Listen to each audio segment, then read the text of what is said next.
Minsan mo na bang naisip na pumunta sa kahit saan?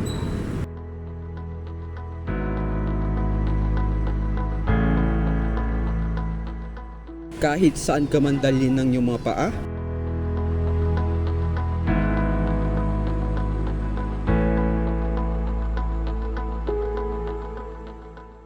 Halika dito sa Marikina, kung saan sa bawat yapak mo ay may nakatagong kasaysayan at nakapaligid na kultura.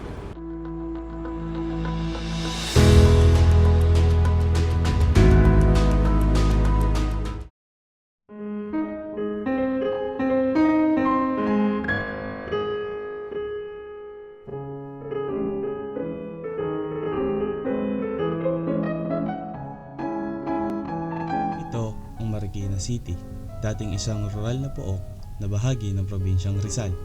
Ngayon ay isa ng umuunlad na syudad na parte ng Metro Manila. Ang tinatayang pinakamaagang kasaysayan ng lungsod na ito ay ang unang pagdating ng mga Agustino sa pook na ito noong dekada 25. Sumunod ay ang pagdating ng mga Heswita sa lugar na kung tawagin ngayon Jesus de la Peña noong taong 1630. Ang kanilang pamamahala dito ay nagpasimula ng mga kabuluhang pag-unlad ng Marikina. Kaya naman, itineklara ang Abril 16 na Marikina City Day bilang paggunita sa pagtatatag ng bayang ito. Ang simbahan ng Nuestra Señora de los Desamparados ang pinakamatandang simbahan na naitayo sa lungsod na ito. Nananatili itong nakatayo magpasa hanggang ngayon sa kabila ng iba't ibang nagdaang trahedya tulad ng lindol at sunog. Ang lungsod ng Marikina ay minsan na ring naging isang pinakamalaking pribadong hasyenda sa bansa.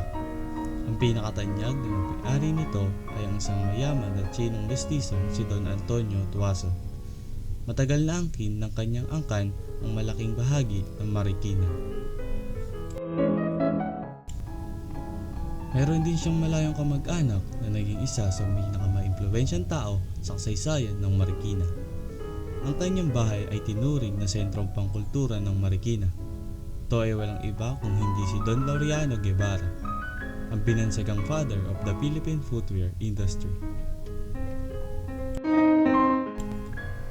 Taong 1808 o 1887 na imanupaktura ang unang sapatos na gawa ni na Kapitan Moy at ng kanyang mga kaibigan. Ito ay nagpasimula ng pag-usbong ng industriya ng sapatos sa Marikina na nagsilbing pangunahing kabuhayan ng mga Pilipino dito. Sa Shoe Museum na itatanghal ang pagkamalikhain at kasaysayan ng Marikina sa mundo ng sapatos. Tahanan ito ng libo-libong sapatos ng mga kilalang individual, mga artista, politiko at mga shoe designers mula sa iba't ibang panahon at estilo. Kabilang dito ang daang-daang koleksyon ng mga sapatos ng dating First Lady na si Imelda Marcos na maaaring sumisimbolo sa marangyang pamumuhay ng kanyang pamilya noong panahon ng pamumuno ng kanyang asawa. Bukod pa rito, narito ang mga kasangkapang ginamit sa tradisyonal na paggawa ng sapatos, mga lumang larawan at iba pang memorabilia na nagbibigay pugay sa mga unang sapatero ng lungsod. Ang bawat exhibit ay nagpapakita ng husay at talino ng mga Marikenyo sa kanilang sining. Sa pagliwat mo sa lungsod ng Marikina, mababatid mong patuloy na pinagyayaman ng komunidad dito ang kasaysayan at pamanang sining ng paggawa ng sapatos na naging bahagi na ng kanilang kultura at pagkakakilanlan. Discipline, good taste, excellence. Yan ang prinsipyong isinasabuhay ng komunidad ng Marikenyo. Sa bawat kanto ng lungsod, makikita ang disiplina ng mga Marikenyo. Ito'y nagbubunga ng isang payapa at progresibong komunidad kung saan sama-samang pinapaganda at pinayayaman ang kanilang kapaligiran at bayan. Ang magandang panlasa ng mga Marikenyo ay makikita sa mataas na pamantayan nila sa lahat ng aspeto ng buhay. Mula sa dekalidad ng mga gusali hanggang sa kahanga-hanga mga parke at pasyalan. Tunay na namamayani ang aesthetics at kalidad sa kapaligiran ng Marikina. Sa huli, ang kahusayan ay pinapakita sa epektibong pamamalakad ng pamahalaan at komunidad. Ang kanilang dedikasyon at pagsusumikap ay nagsisiguro ng kasaysayan at kultura ng lungsod ay patuloy na nabibigyang buhay at napapangalagaan. Sa Marikina, ang disiplina, magandang panlasa at kausayan ay hindi lamang mga salita, kundi mga prinsipyong isinasabuhay ng bawat mamamayan.